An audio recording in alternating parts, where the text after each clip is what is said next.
Direction le Morbihan, en Bretagne intérieure. À Pontivy, sauver le château est un combat au quotidien.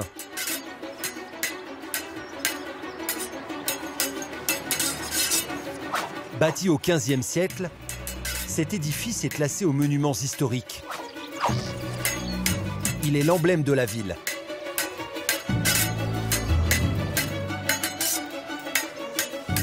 Mais la forteresse court aujourd'hui un grave danger.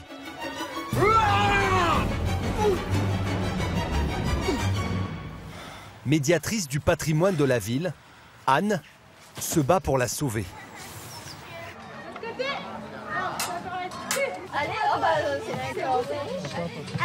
Alors, cette pièce, les filles, elle va où? Là. Vas-y, je te laisse la mettre.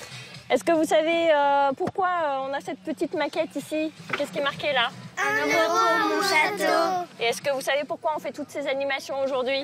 Pour réparer le château. Ouais, et comment on le répare? Avec l'argent. Avec de l'argent. Et on peut laisser 1 euro. 1 euro ou plus, effectivement, pour mon château. Les enfants sont les citoyens de demain et plus on les initie tôt à la préservation du patrimoine et plus dans les années à venir on réussira à sauvegarder notre patrimoine commun. Aujourd'hui, dans les douves du château, le conseil municipal des enfants a organisé une kermesse géante. À Pontivy, on ne manque jamais une occasion de collecter des fonds pour le château. Ça marche super bien tout ça, hein? C'est lourd. C'est un petit peu comme ça avec Mme Chirac. Mais voilà, ce sont les plaisirs. Il faut dire qu'il y a 3 ans, un événement a traumatisé les habitants. Le 7 février 2014, des pluies diluviennes provoquent une catastrophe. Ah, ça tombe, ça tombe, ça tombe. Oh, j'ai la vidéo. Quel...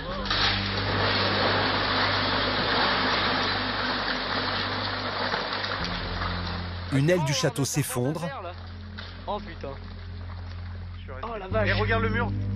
Le mur, il a ramassé aussi. Les dégâts sont immenses. T'as entendu que ça a commencé à tomber tout à l'heure. Mais oui, mais ça a commencé à tomber, mais juste avant. 3 ans plus tard, le château est toujours en reconstruction.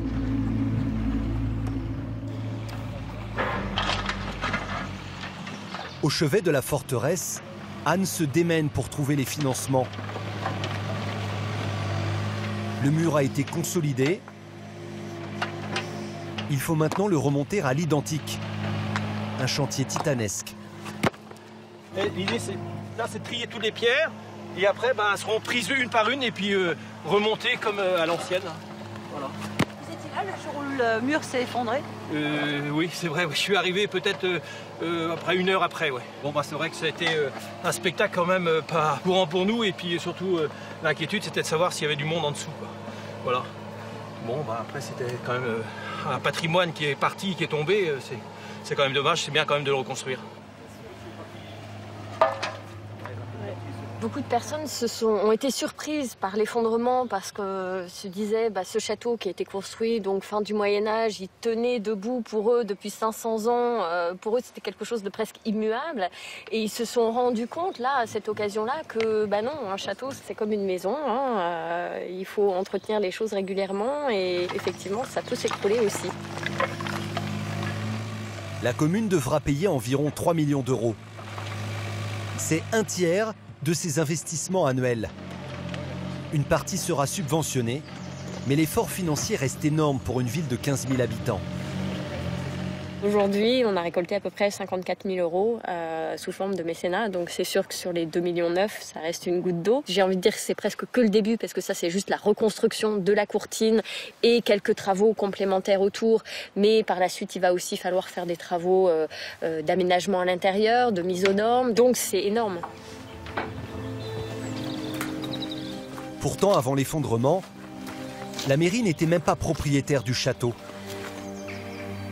Pendant près de 6 siècles, cette forteresse est le fief de la famille de Rohan. Proche allié d'Henri IV, cette dynastie a profondément marqué l'histoire de France. Mais face à des dégâts aussi lourds, l'actuel duc de Rohan cède le château de ses ancêtres à la commune pour 1 euro symbolique. le château devient municipal. Est-ce que c'est un cadeau empoisonné ou pas? Je pense que c'est pas un cadeau empoisonné parce que je suis vraiment intimement persuadée du potentiel énorme de ce château. On dit généralement que 1 euro investi dans le patrimoine, c'est 30 euros de retombées économiques sur le territoire. Comment rentabiliser de tels travaux de restauration? Anne a décidé de créer ici un nouveau projet, une salle d'exposition permanente dédiée à la famille de Rohan. Est-ce que ce sera économiquement viable? C'est un pari sur l'avenir. Si on arrive à faire quelque chose d'intéressant, si le public est au rendez-vous, si, voilà, avec des si, on espère en tout cas que ce sera un projet viable. Et je crois qu'on a tous envie que ce château reste dans le patrimoine public.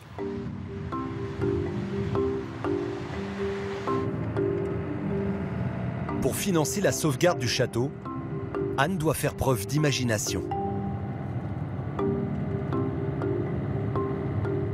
Les subventions diminuent et une collectivité est obligée d'essayer d'avoir recours à d'autres moyens de substitution. On est de plus en plus amené à ajouter à nos missions traditionnelles de conservation, restauration, valorisation du patrimoine, ces missions de recherche d'argent. En ces temps de disette budgétaire, Bonjour, Gaëlle est là? il faut mobiliser toutes les bonnes volontés. Les recettes du marketing sont désormais appliquées au patrimoine. Les commerçants peuvent ainsi verser une part de leurs bénéfices pour la bonne cause. Un concept qui a séduit Gaëlle, la chocolatière de Pontivy. On voit là vraiment la façade du château, hein, c'est ça, les deux tours. Les deux tours, oui. La partie du château, c'est bien la partie qui s'est effondrée finalement est juste en dehors du chocolat. Et même les petites lucarnes sur la façade principale. Vous êtes allé loin dans le détail. Hein. Quand la catastrophe est arrivée, on s'est tous sentis concernés par le château. Il faut le sauver. Et si tout le monde apporte sa petite pierre, il y a beaucoup de choses à faire sur ce château. Sur chaque bouchée vendue 3,90 €, 1 euro ira à la restauration du château. On appelle cela le produit partage. Il y a 15 000 habitants à Pontivy. Si déjà chaque Pontivien achète un chocolat, on arrive déjà à 15 000 euros pour le château. Voilà. Donc c'est pas si petit que ça. Peut-on sauver un château avec des chocolats? La solidarité des habitants de Pontivy sera-t-elle suffisante? Un pour tous, tous pour moi.